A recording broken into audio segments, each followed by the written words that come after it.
Pride and Prejudice by Jane Austen. Chapter 1. The Bennets' New Neighbour. It is a truth well known to all the world that an unmarried man in possession of a large fortune must be in need of a wife. And when such a man moves into a neighbourhood, even if nothing is known about his feelings or opinions, this truth is so clear to the surrounding families that they think of him immediately as the future husband of one or other of their daughters. "My dear Mr. Bennet," said Mrs. Bennet to her husband one day, "have you heard that someone is going to rent Netherfield Park at last?" "No, Mrs. Bennet, I haven't," said her husband. "Don't you want to know who is renting it?" cried Mrs. Bennet impatiently. "You want to tell me, and I don't mind listening." Mrs. Bennet needed no further encouragement. "Well, my dear, I hear that he's a very rich young man from the north of England. It seems he came to see Netherfield on Monday, and was so delighted with it that he arranged to rent it at once. Of course, it is the finest house in the area, with the largest gardens. His servants will be here by the end of the week, and he will be arriving soon afterwards." "What is his name?" asked Mr. Bennet. "Bingley." "Is he married or single?"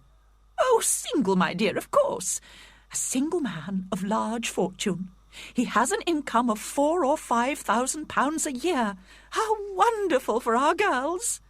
"Why? How can it affect them?" Mr. Bennet asked. "My dear Mr. Bennet," she replied, "how can you be so annoying? You must realise I'm thinking of his marrying one of our daughters." "Is that his purpose in coming to the area?" "His purpose? No, of course not. But it's very likely that he'll fall in love with one of them. And I want him to see the girls as soon as possible, before our other neighbours introduce themselves. So you must visit him as soon as he arrives." "I really don't see why I should," said Mr. Bennet. "You and the girls can visit him. Or perhaps you should send them by themselves. Yes, that might be better, as you're as attractive as any of them, and Mr. Bingley might like you best." "Oh, my dear, you flatter me," replied his wife. "I certainly have been called beautiful in the past, but I think a woman with 5 adult daughters should stop thinking of her own beauty. Mr. Bennet, I beg you to visit him. You know it's correct for the gentleman of the family to visit new neighbours first. I simply cannot take the girls to see him unless you have already met him." "Surely you worry too much about the rules of polite society. I'm sure Mr. Bingley will be delighted to see you all, and I'll write him a few lines, which you can give him, agreeing gladly to his marrying any of the girls, although I must especially recommend my dear little Lizzie." "Oh, no, Mr. Bennet," gasped Mrs. Bennet, horrified. "Please don't do that. And Lizzie is no better than the others, although I know she is your favourite."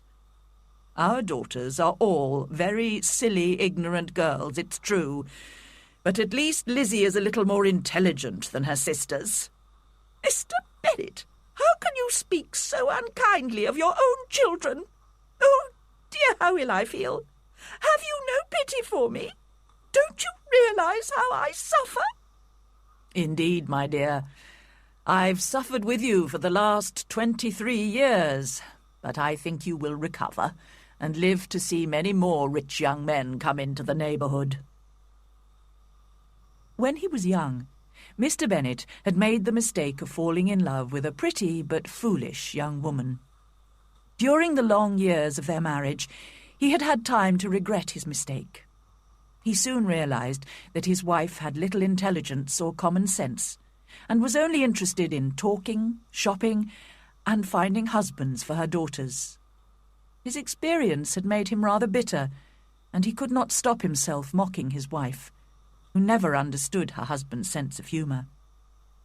So, when, a week later, Mrs. Bennet discovered that her husband had in fact visited Mr. Bingley at Netherfield, she was surprised and very pleased. But she and her daughters tried in vain to persuade Mr. Bennet to describe the wealthy stranger, and in the end they had to rely on another neighbour's description, "He sounds wonderful, Mamma," cried Lydia, the youngest and noisiest of the sisters. "Charlotte Lucas's father has been to see him and says he's quite young, very handsome and extremely charming. And even better, he loves dancing. Everybody knows that means he's very likely to fall in love."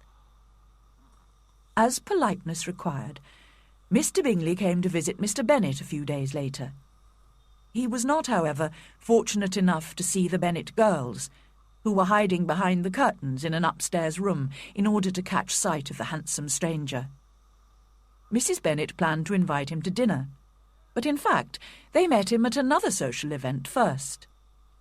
The Bennets lived in the small Hertfordshire village of Longbourn, and public dances were regularly held in the nearest town, Meryton.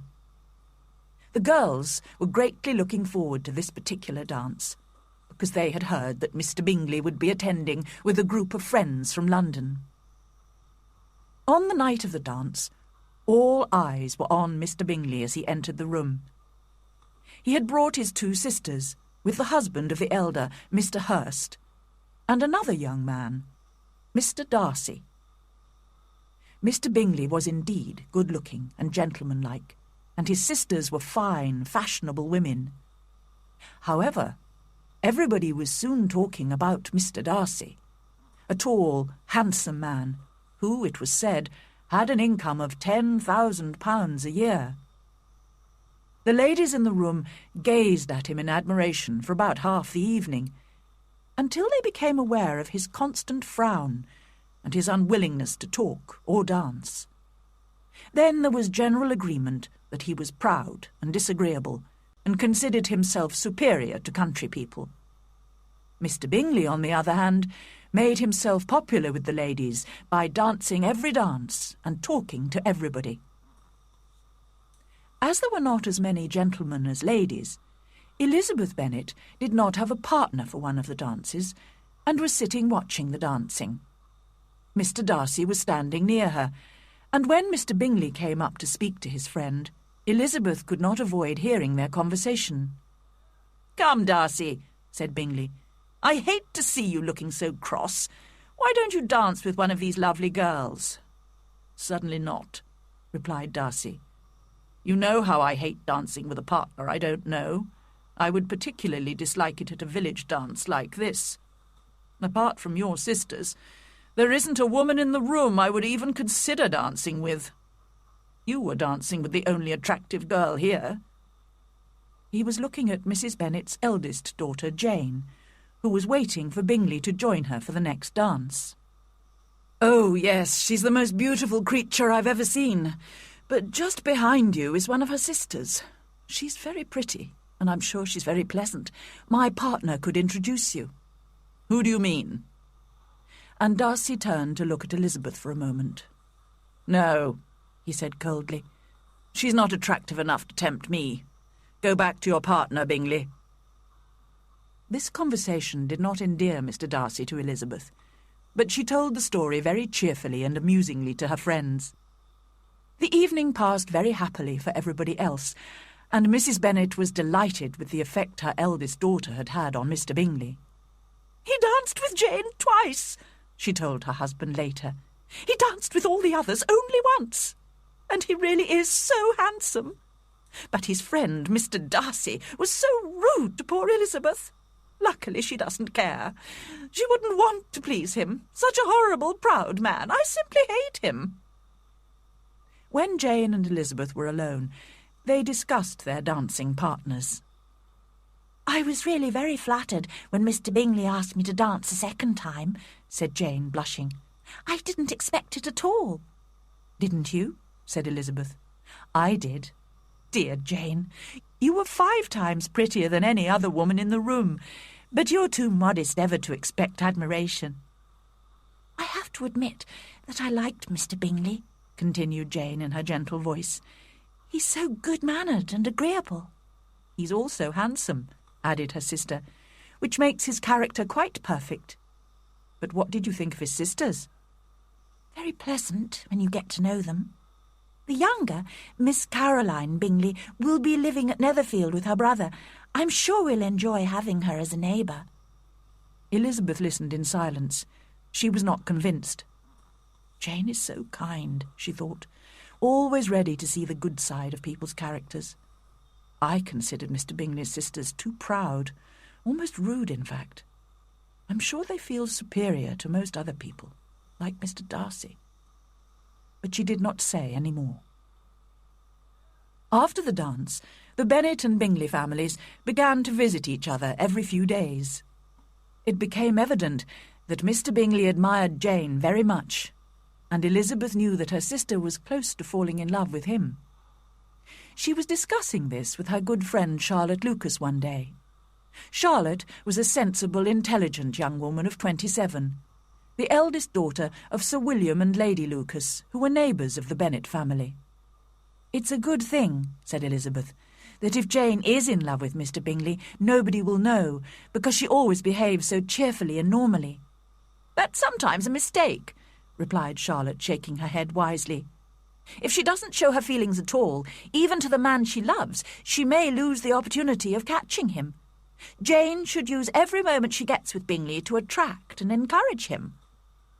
"But I consider a man should try to discover a woman's feelings, not wait for her encouragement. And Jane probably doesn't know what her real feelings for Bingley are yet. She has only seen him a few times, not often enough to understand his character or be sure that she really loves him." "Well, I wish Jane success with all my heart," said Charlotte finally. "But I think she'd have as much chance of happiness if she married him tomorrow as if she studied his character for a whole year. Happiness in marriage is simply a question of chance. I think it's better to know as little as possible about the person you're going to spend your life with." Elizabeth laughed, sure that Charlotte did not mean what she was saying. While observing Mr. Bingley's interest in Jane, however, Elizabeth had not noticed Mr. Darcy's interest in herself. Although at first he had not even considered her pretty, he now began to realise what a beautiful expression her dark eyes gave to her intelligent face, and what an attractive figure she had. "Of course, she is only an unfashionable village girl," he told himself, "but her conversation is often quite amusing." Whenever they met, he did not speak to her, but stood near her, listening to her and watching her closely, conscious of a wish to know her better. One evening, at a party at the Lucases' house, Darcy was standing alone, as usual, away from the other guests watching the dancing. His host, Sir William, came to speak to him. "Mr. Darcy, are you enjoying the dancing, sir? What a delightful entertainment it is." Darcy frowned. "Yes," he said with cool disdain. "It's something that any uneducated person can be good at." "I'm sure you're good at dancing yourself, sir," replied Sir William cheerfully. "Look, here's Miss Elizabeth Bennet." She was crossing the room at that moment. "Let me persuade you to dance with her.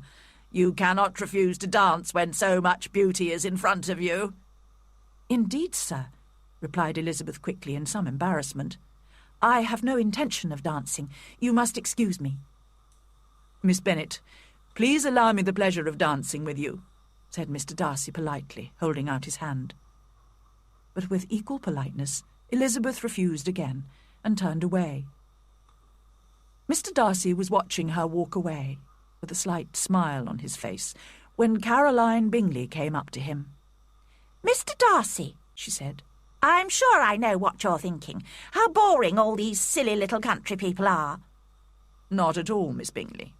In fact, I was just thinking what pleasure a pair of fine eyes can give." "Really? And who do these fine eyes belong to, may I ask?" "Miss Elizabeth Bennet." "Well, let me be the first to congratulate you, Mr. Darcy. When will the wedding be?" "Ah, that's what I expected you to say. A lady's imagination jumps from admiration to love to marriage in a moment."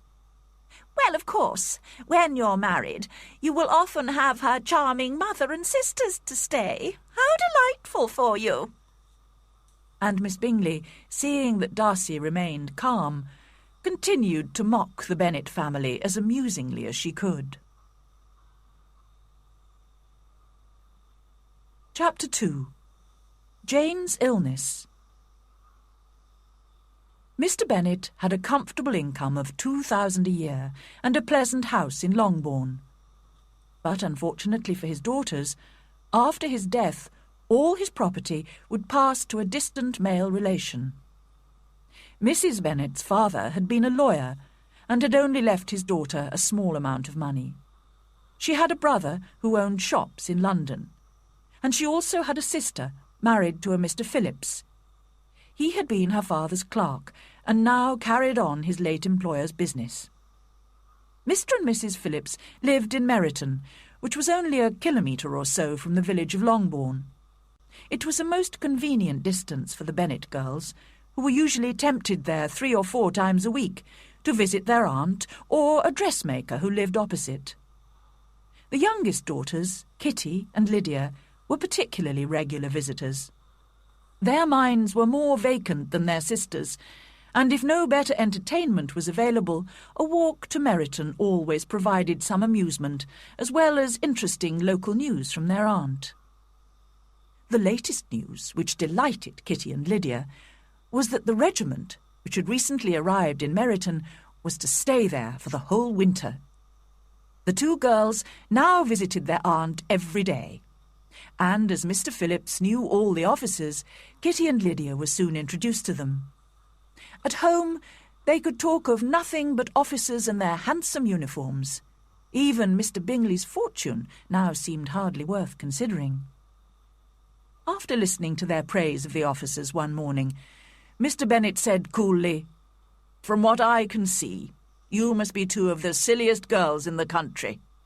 I've suspected it for some time, but now I'm convinced." Kitty was embarrassed and did not reply, but Lydia, the youngest, continued to express her admiration for a certain Captain Carter with perfect indifference. "I am very surprised, my dear," said Mrs. Bennet, "that you should be so ready to think your own children silly. As it happens, they are all very clever."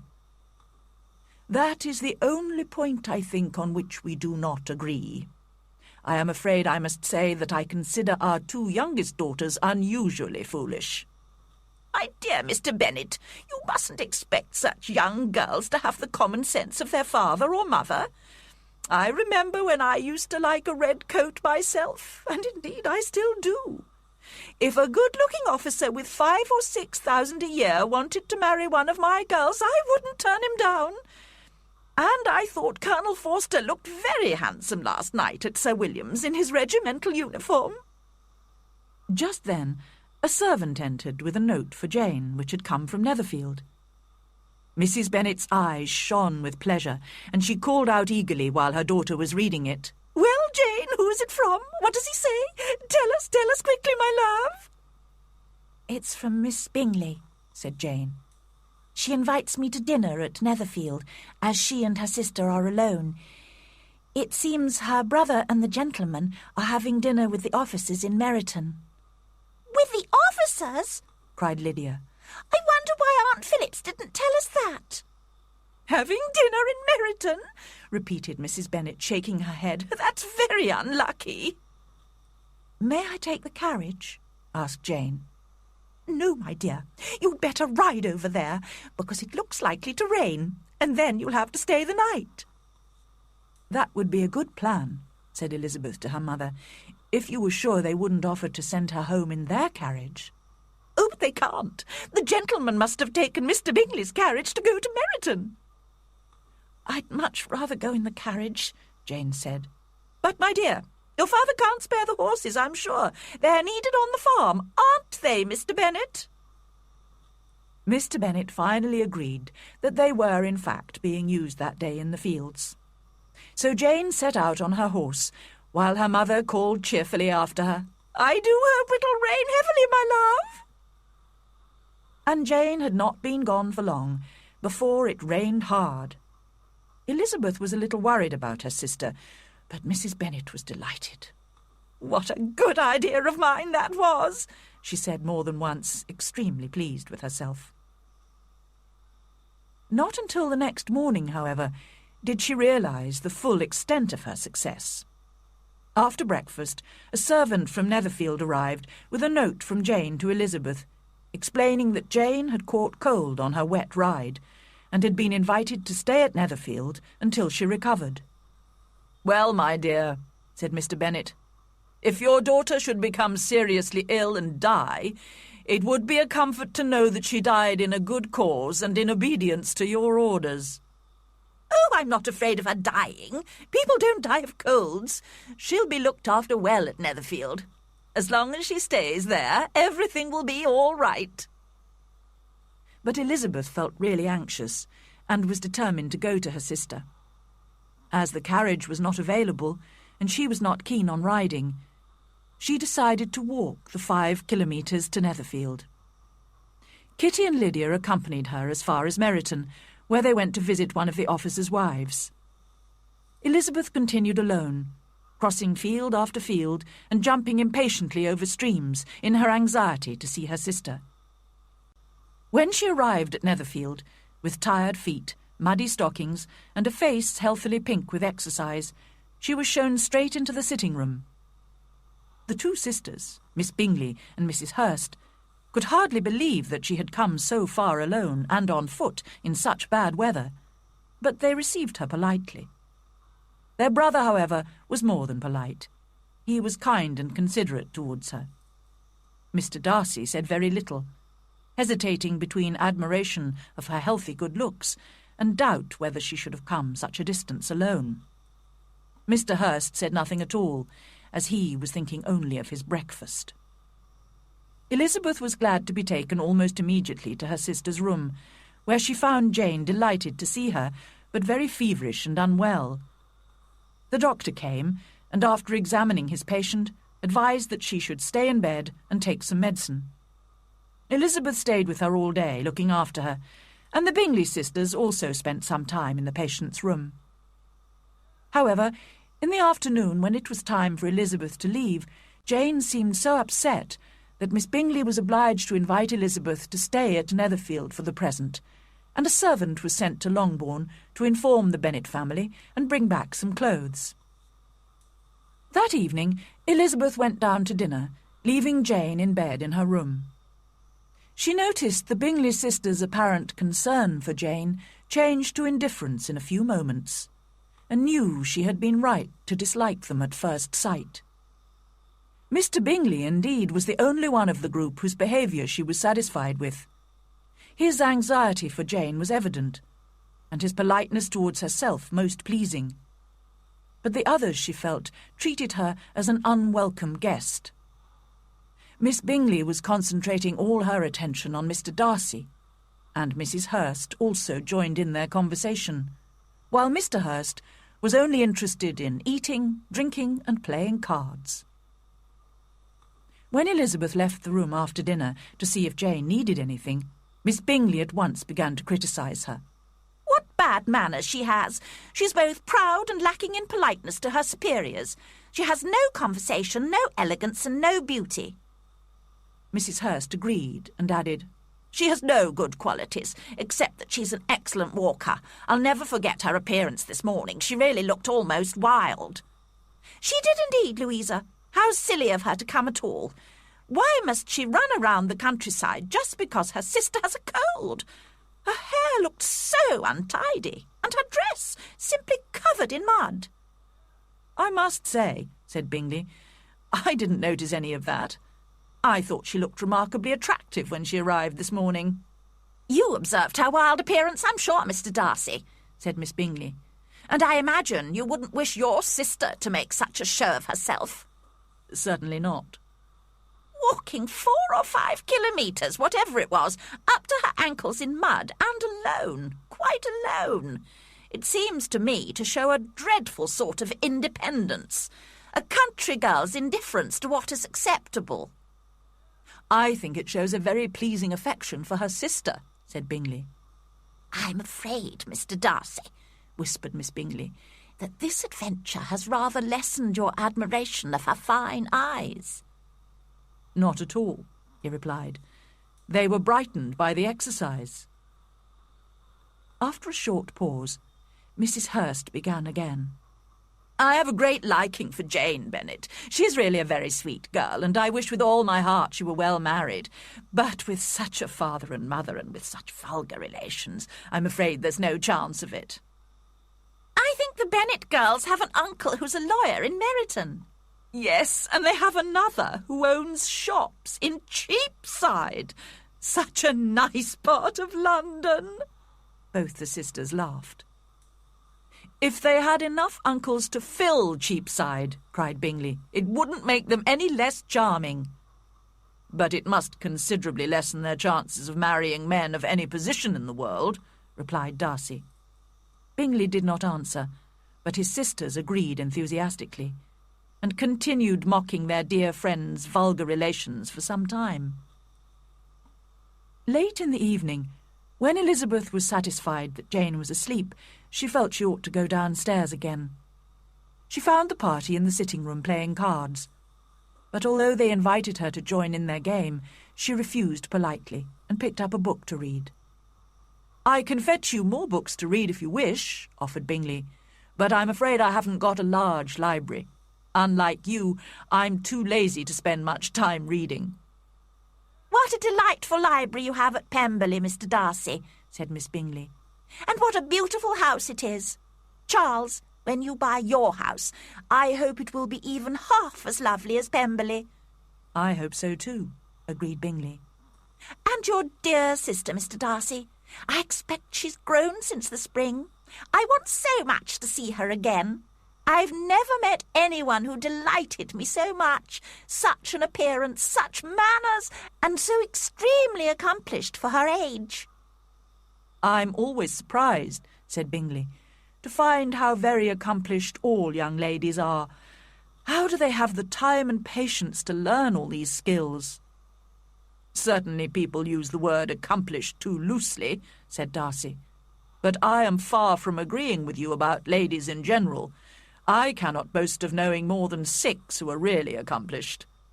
"Then," said Elizabeth, "your idea of an accomplished woman must include a great many qualities." "Yes, a great many." "Oh, certainly," cried his faithful assistant, Miss Bingley. "An accomplished woman must have a thorough knowledge of music, singing, drawing, dancing, and modern languages. And besides this, a certain something in her manner of walking, in her voice, and in her behaviour." "All this she must possess," added Darcy, "and something more solid, the improvement of her mind by wide reading." "I'm no longer surprised at your knowing only 6 accomplished women," said Elizabeth. "I rather wonder at your knowing any. I've never seen such elegance and intelligence and knowledge as you describe in one woman." Mrs. Hurst and Miss Bingley were both protesting loudly that they knew many women like this, when Mr. Hurst called their attention back to the card game. As this meant an end to the conversation, Elizabeth soon afterwards left the room.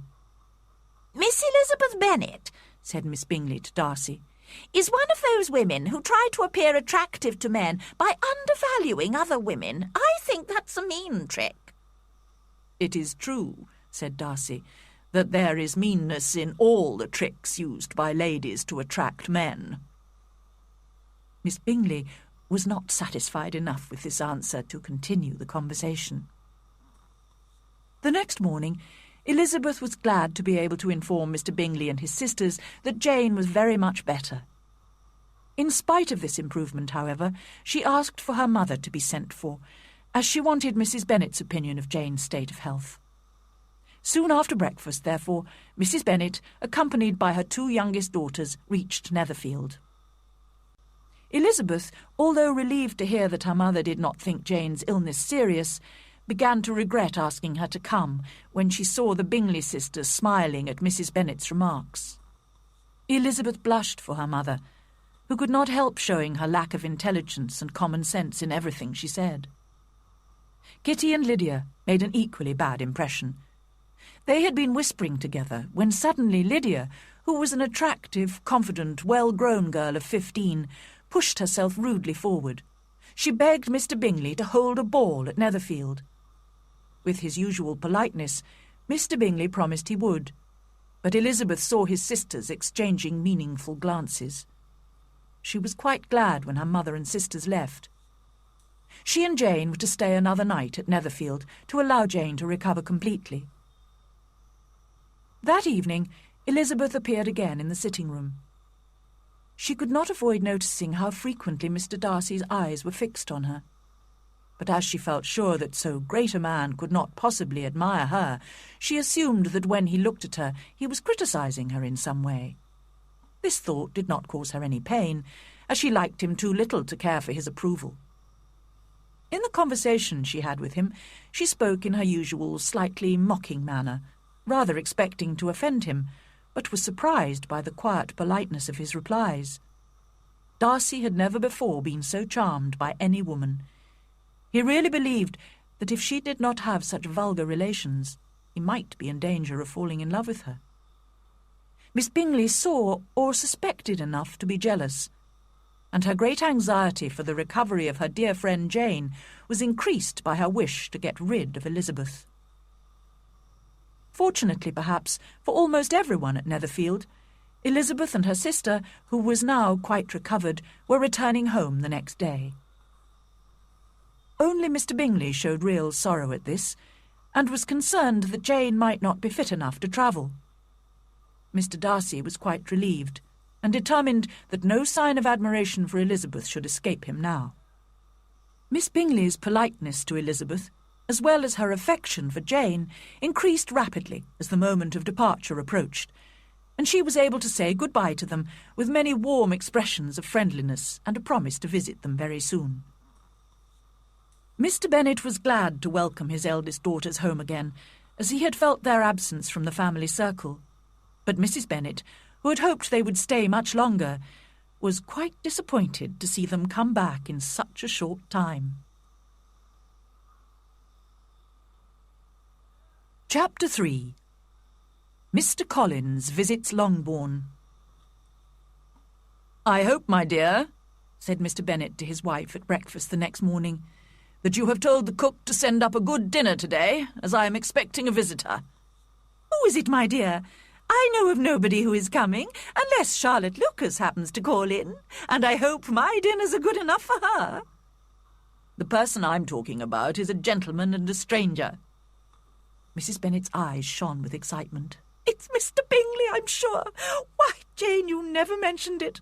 Well, I'll be extremely glad to see him. Lydia, my love, ring the bell. I must speak to the cook at once." "It is not Mr. Bingley," said her husband. "It's a person whom I have never seen before." This caused general astonishment, and he had the pleasure of being eagerly questioned by his wife and 5 daughters all at the same time. Having amused himself for some time with their curiosity, he finally explained. "I have recently received a letter from my cousin, Mr. Collins, who, as you know, will inherit all my property when I die, and may throw you out of this house as soon as he wants." "Oh, my dear," cried his wife, "please don't mention that hateful man. It's the hardest thing in the world to accept the fact that your property is not left to your own children, and I'm sure, if I were you, I'd have tried to do something about it." Jane and Elizabeth tried to explain the legal situation to her again. They had often attempted to do this before, but it was a matter which Mrs. Bennet refused to understand, and she continued to complain bitterly about Mr. Collins. "It certainly is most unjust," agreed Mr. Bennet, "and nothing can clear Mr. Collins from the guilt of inheriting this house.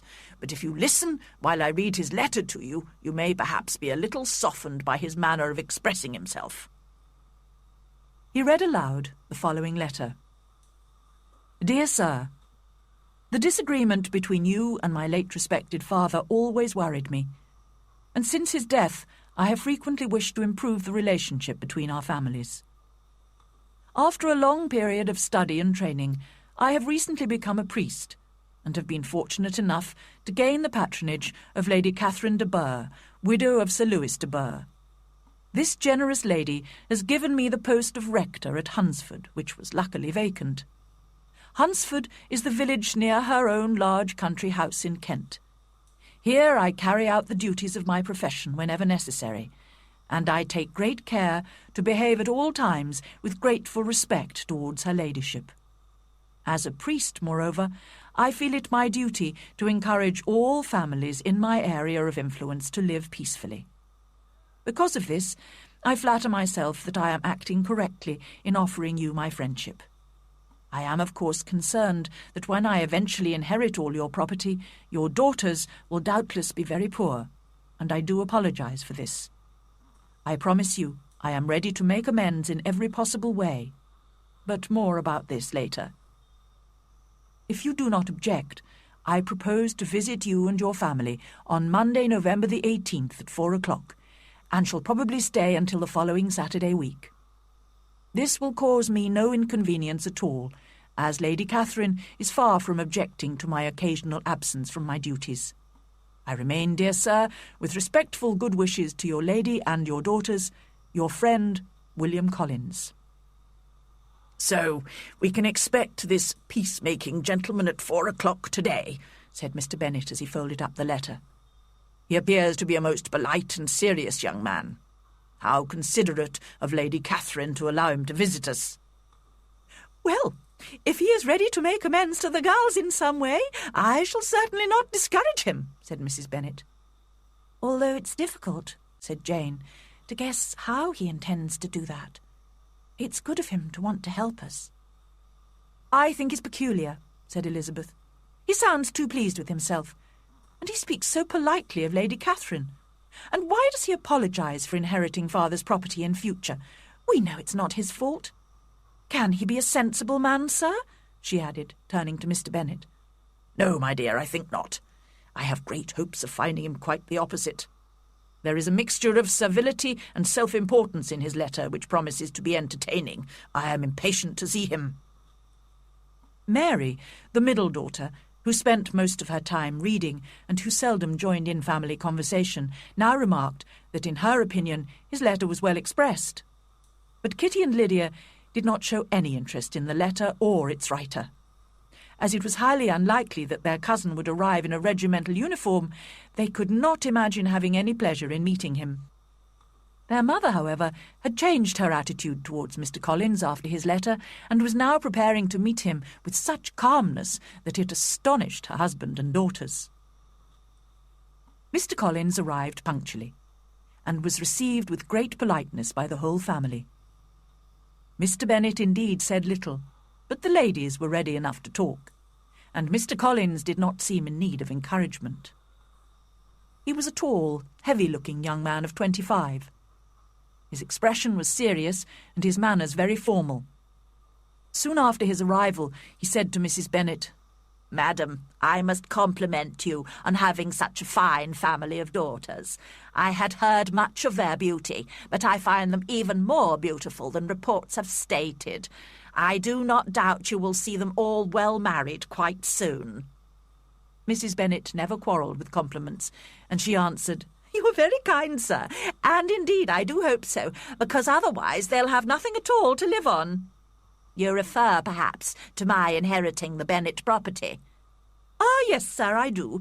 You must confess it is a sad business for my poor girls." "I am very aware, madam, of the hardship to your lovely daughters, and could say more about this, but I am cautious of saying too much too soon.